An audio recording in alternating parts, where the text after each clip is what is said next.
So today I thought it would be appropriate to talk and share a word from my heart today related around the ultimate four-letter word. Starts with an F, not the one you're thinking of. It's fear.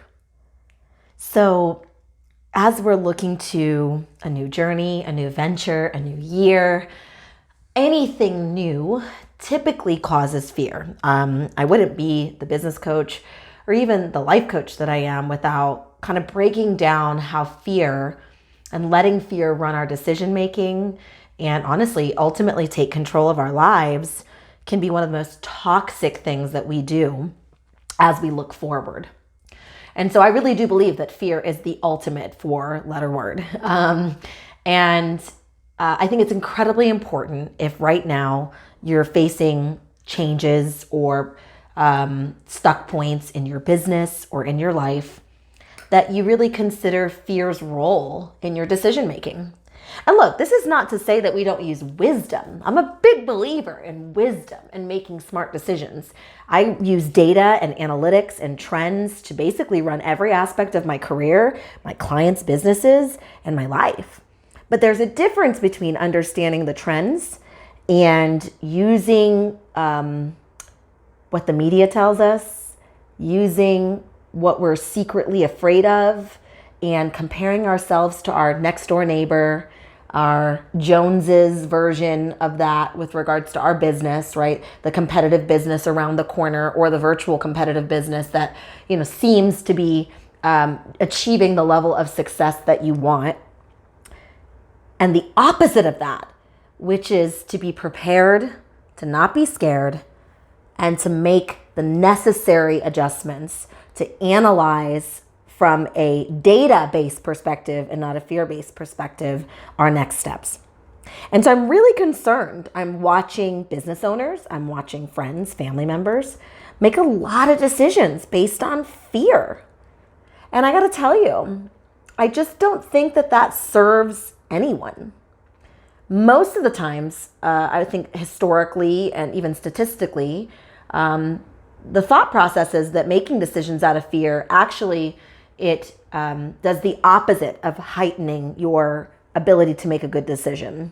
It actually causes you to make worse decisions because you're usually unilaterally thinking through something that is much more complex and needs quite a bit more insight and thoughtfulness and intention than you're willing to give when you're in a fear-based mode. So that level of intention can really be the difference between this year being the year that your business goes boom or this year being the year that you give up and go bust. I mean, that's just honest feedback. So how do you keep from, I think, operating in fear-based capacity? And how do you keep from not letting the things that you hear and that you perceive to drive your decision making? Well, number one is to turn off the damn phone, turn off the TV, stop listening to people who don't know you personally, who don't have the expertise that you need in order to make the right decisions. So that could be everything from the news media, which I could give you so many thoughts on, and I won't, or the people that you think are successful because they're the loudest on your social media, or that business that you're always coveting and just thinking, if I could just get to their level of success.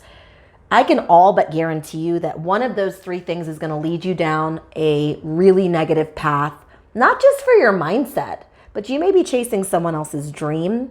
You may be chasing the wrong metrics, the wrong revenue, the wrong target client. And at the end of the day, that is what kills business. Government and programs don't necessarily kill business. Mismanagement of finances kills business, but not necessarily even your financial picture, because there's programs for that, right? There's support for that. There's loans, there's grants, there's savings. But what kills business more than anything? And that's a misappropriation of what needs to be done. Let me say it differently. That's refusing to do the difficult things because it's a lot easier to be in the mindset of doing what is perceived as what everybody else is doing. That, to be honest, is what's driving your fear. If you look deep within at what's driving your concerns right now, it's usually related to something someone said, something someone did or is doing, or something you perceive about someone else. Notice none of that is about you, your livelihood, your family, your business, your local market, your core community. And that's what I want to encourage you to do today. Just like every 4-letter word, I want you to keep fear out of your heart, keep it out of your mind, keep it out of your freaking business and your life. And that starts with thoughtful preparedness. It may start with having some advising from people who are actually skilled in doing that. And most importantly, I believe, it's going to take the intention of looking at your data, running your numbers, using analytics and technology to help you to empower your decision making so that you're working off of function instead of feelings. I'm KK. Let's talk again soon.